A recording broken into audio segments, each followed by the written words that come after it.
திருப்பரங்குன்றம் மலை உச்சியில் தீபம் ஏற்றப்பட வேண்டும் என்கின்ற வழக்கின் மனுதாரர் என்னோடு திரு அருண் சுவாமிநாதன் வழக்கறிஞர், திரு நிரஞ்சன் அவர்கள் வழக்கறிஞர் மற்றும் உள்ளிட்ட அனைத்து வழக்கறிஞர் பெருமக்களும் இருக்கிறார்கள்.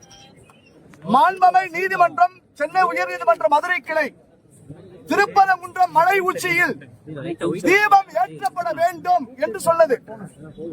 2 நாட்களுக்கு முன்பு உத்தரவு வந்தது. அந்த உத்தரவு நகலை நேற்று திருக்கோயில் நிர்வாகம் எக்ஸிகியூட்டிவ் ஆபீசர் அருள்மிகு சுப்பிரமணிய சுவாமி டெம்பிள் அவங்கள்ட்ட நாங்க உத்தரவையும் கொடுத்துட்டோம், மனுவையும் கொடுத்துட்டோம். நீங்க ஏத்தணும்னு சொல்லிட்டோம். 2வது இன்னைக்கு 12 மணிக்கு தீபம் தேவையான எல்லா பொருட்களையும் கொடுத்துட்டு நீதிமன்ற உத்தரவுப்படி நீங்க ஏத்தணும் சொல்லிட்டோம். அவங்க 2 மணி வரைக்கும் எந்த விதமான வேலையையும் மலை உச்சியில தீபத்துள்ள செய்யல.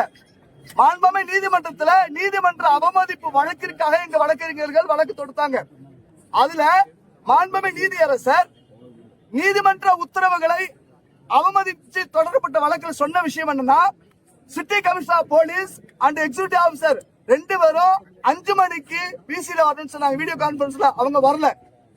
6 மணிக்கு உள்ள நாங்க இந்த உத்தரவை அமல்படுத்துவாங்கன்னு நாங்க பொறுத்திருந்தோம். அரசு வழக்கிற்கு என்ன சொன்னார்னா, 6 மணிக்குள்ள ஏத்தலைன்னு சொன்னா தான் கண்டெம்ட் வரும் அப்படின்னு சட்டவிதி பேசினாரு. ரைட், அப்படின்னா 6 மணிக்குள்ள ஏத்தலைன்னு சொன்னா 6:05க்கு நான் விசாரிப்பேன்னு சொன்னாங்க. 6:05க்கும் தீபம் ஏத்தல. தீபம் ஏற்கனவே ஏத்திக்கிட்டு இருந்தா அந்த மோட்ச தீபம் ஏத்துறதுல ஏத்துறாங்க.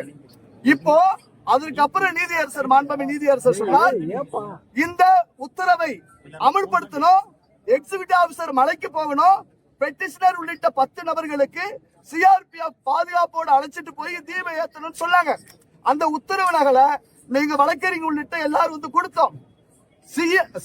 மத்திய பாதுகாப்பு படையோடு நாங்க வந்திருக்கோம். ஆனா தமிழ்நாட்டில் இருக்கக்கூடிய இந்த காவல்துறை அரசு என்ன சொல்றாங்கன்னு சொன்னா, நாங்க வந்து அந்த மத்திய பாதுகாப்பு படை வந்தாலுமே அவங்களையே சேர்த்து அரெஸ்ட் பண்ணுவாங்க. கேட்டா 144 தடை உத்தரவு போட்டிருக்குங்கிறாங்க. நான் கேட்கிறேன், ஆட்சியர் போட்டிருக்காரு சொல்றாங்க. நான் கேட்கிறேன், இந்த நாட்டில இந்துக்களுக்கு வழிபாட்டு உரிமை இல்லையா? மாண்பமை நீதிமன்றம் கொடுத்த அந்த நீதியுடைய உத்தரவை, சட்டத்தில் கோவிலுடைய உத்தரவை இந்த அரசு நிர்வாகம் மதிக்கிறதா இல்லையா? இந்த ஊர்ல இஸ்லாமியர்களுக்கு எங்களுக்கு பிரச்சனை இல்ல, அரசுக்கு தான் பிரச்சனை. ஏன்னா ஓட்டு நாடு அரசியலுக்காக நீதிமன்ற உத்தரவை அவமதித்து நாங்க 144 தடை உத்தரவு போட்டுங்க. ரைட், 4 பேருக்கு மேல நிக்க கூடாது. போலீஸ் எவ்வளவு கும்பல நிக்கிறீங்க?